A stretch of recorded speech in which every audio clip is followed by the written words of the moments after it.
여기 사람 죽은 데 맞죠? 네?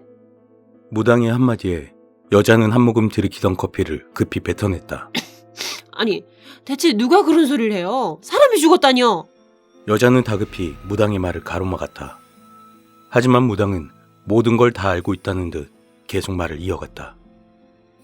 제가 귀신 본다는 걸 모르시진 않겠죠? 여자는 그제서야 앞에 있는 사람이 무당이라는 걸 깨달았다. 무당의 말대로 이 건물에선 사람이 죽었었다. 그것도 둘이나. 하지만 그건 벌써 10년도 된 일이었다.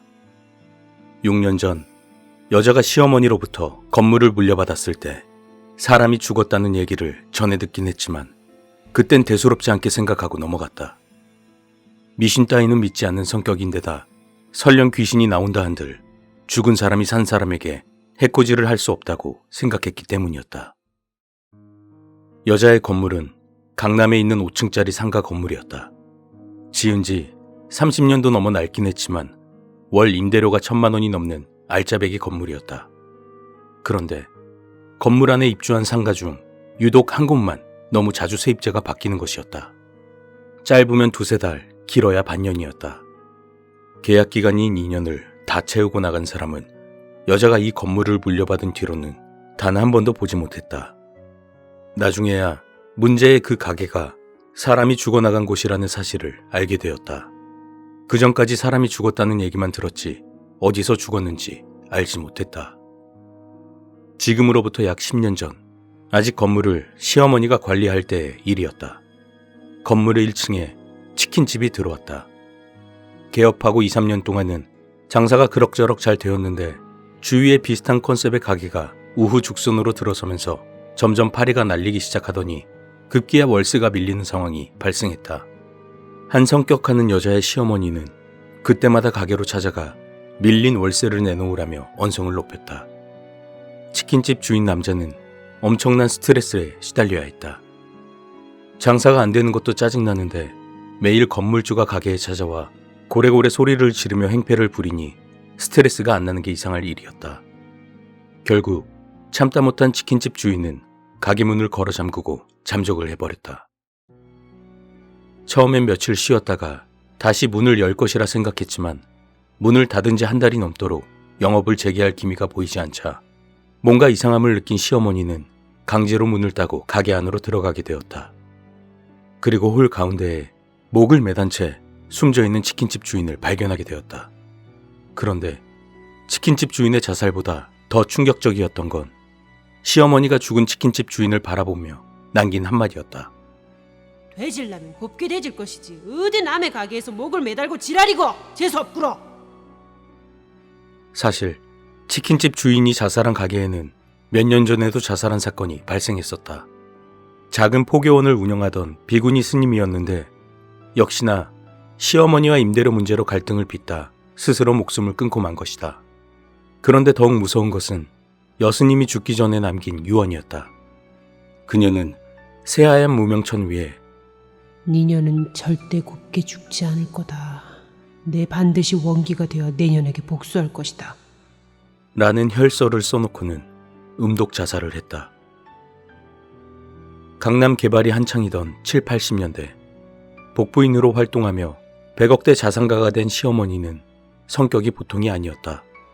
여자도 그 밑에서 호된 시집살이를 경험했고 세입자들은 정해진 날짜보다 하루라도 월세가 밀리면 곧바로 불호령이 떨어졌다.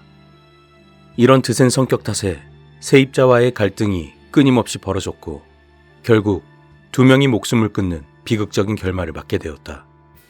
하지만 그럼에도 시어머니는 눈 하나 깜짝하지 않고 도리어 죽은 사람들에게 욕을 퍼부어댔다. 치킨집 주인이 자살하고 몇 달 뒤 한동안 비어있던 가게는 다시 세입자를 받았지만 1년도 못 되어 주인이 바뀌고 말았다.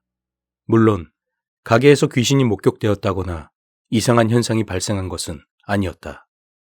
하지만 다른 가게는 다 장사가 잘 되는데 유독 그곳만 장사가 안 되는 게 참 이상했다. 요식업부터 컴퓨터 대리점까지 다양한 업종의 가게들이 들어왔지만 하나같이 망해서 나갔다. 그렇게 10년의 세월이 흘렀고 그 사이 여자가 시어머니로부터 건물을 물려받게 되었지만 달라진 건 아무것도 없었다. 그리고 몇 달 전 문제의 그 가게에 지금 여자 앞에 앉아있는 무당이 들어왔다. 처음 무당과 계약할 때 여자는 꺼림칙했지만 그래도 무당이니 가게에서 자살한 영혼들을 잘 달래 천도할 수 있지 않을까 하는 다소 맹랑한 기대를 한 것이 사실이었다. 그런데 막상 무당의 입에서 사람이 죽었냐는 말이 나오자 소름이 끼쳤다. 맞아요. 여기서 사람이 죽긴 했어요.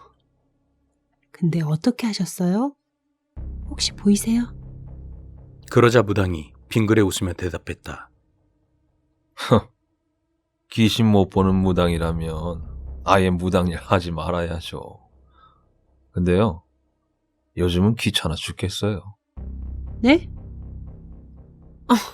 그건 또 무슨 얘기세요? 밤마다 여기서 죽은 귀신 둘이 찾아와서는 너 우리가 보이지? 우리가 떼돈 벌게 해줄 테니까 우리랑 같이 일할래? 라면서 절 꼬시는데 이게 어디 하루 이틀이어야죠. 아무리 무당이라지만 매일 저러니까 지치겠네요. 그러면서 그 무당은 아무래도 가게를 빼야 할 것 같다며 넌지시 말했다. 아니, 명색이 무당이 겨우 귀신 때문에 방을 뺀다는 게 말이 됩니까? 여자는 혹시라도 이 무당이 귀신이 무서워 발을 빼는 게 아닌가 하는 생각을 했다.